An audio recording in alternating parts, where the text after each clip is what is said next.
During class, this guy actually pooped his pants. The girls all turned to look at him in shock. Kiyoshi let out tears of sadness. The reason Gakuto did this was simply to record the sound of someone using the toilet. That would help Kiyoshi escape from prison. And while he was at it, he could also get himself a figurine. So Gakuto paid no attention to the ridicule at all. Kiyoshi and Gakuto were still fantasizing about their perfect escape plan. Meanwhile, the chairman was using cement to seal away his secret. He happened to notice a hole by the wall and casually filled it in. When Kiyoshi turned around, the hole he had dug had been sealed shut.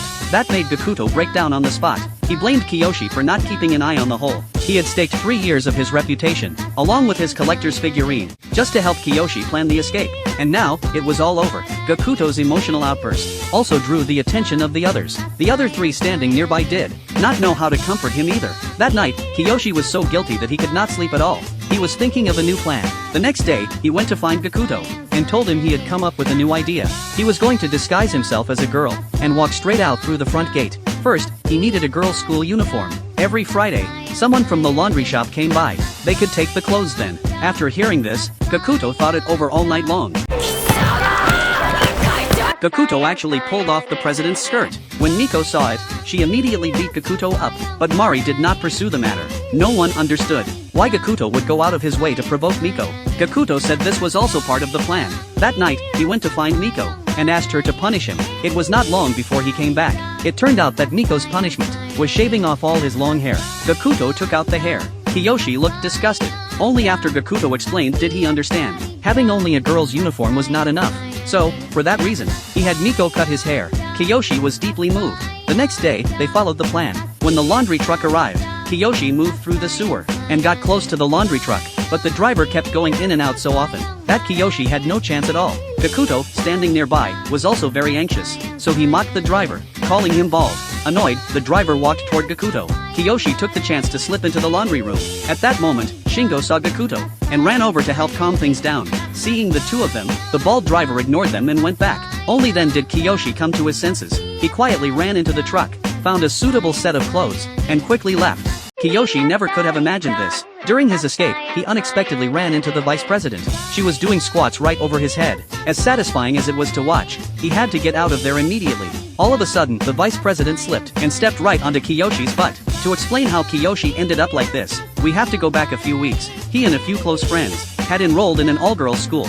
That night, the other 4, driven by their restless urges, decided to sneak a peek at the girls bathing. Kiyoshi couldn't resist the temptation either, and joined them. But just as the plan was about to begin, he suddenly realized the girl he had a crush on was there too. Not wanting them to succeed, Kiyoshi was already prepared to shove all of them down the moment they lowered the phone. Then he suddenly spotted Chio.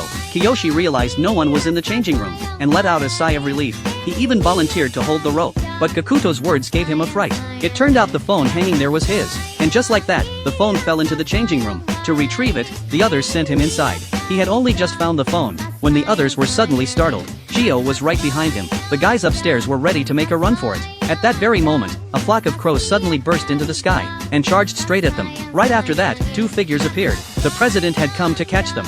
A woman is doing sit-ups. Each time she rises, it catches Shingo off guard. Shingo has never seen anything like this before, so he quickly shuts his eyes. But he still cannot stop himself from opening them again. After all, it is hard for anyone to stay completely unaffected in a situation like this. Suddenly, a heavy blow knocks him to the ground. Then the 2 of them go into a room.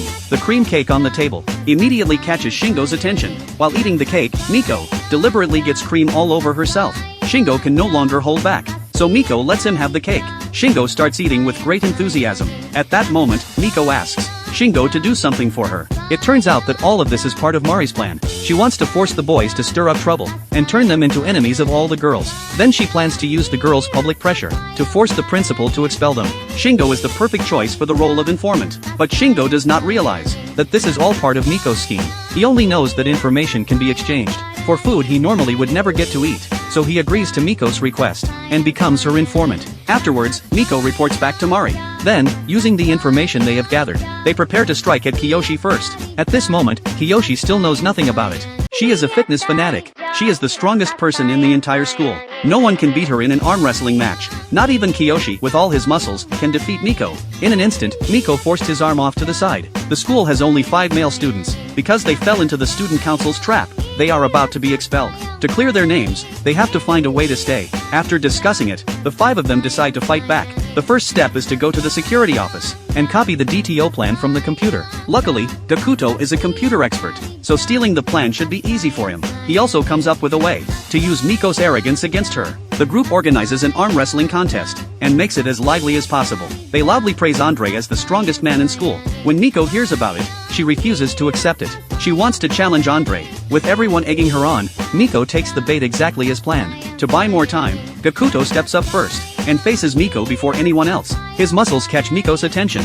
but he loses in less than a second. Next, everyone will take turns on the field. Kiyoshi felt pressure as soon as he stepped on the field. Miko only used 10% of her strength. In an instant, he bent Kiyoshi's hand. This woman is currently catching grasshoppers. Tomorrow, the boys in the school are scheduled to be expelled. According to personal requirements, Miko made them their last meal, feast they had ever eaten while in prison. Gakuto, however, was the sole exception. Unable to cope with the expulsion, he had begun to lose his mind. He actually requested an all-insect set meal.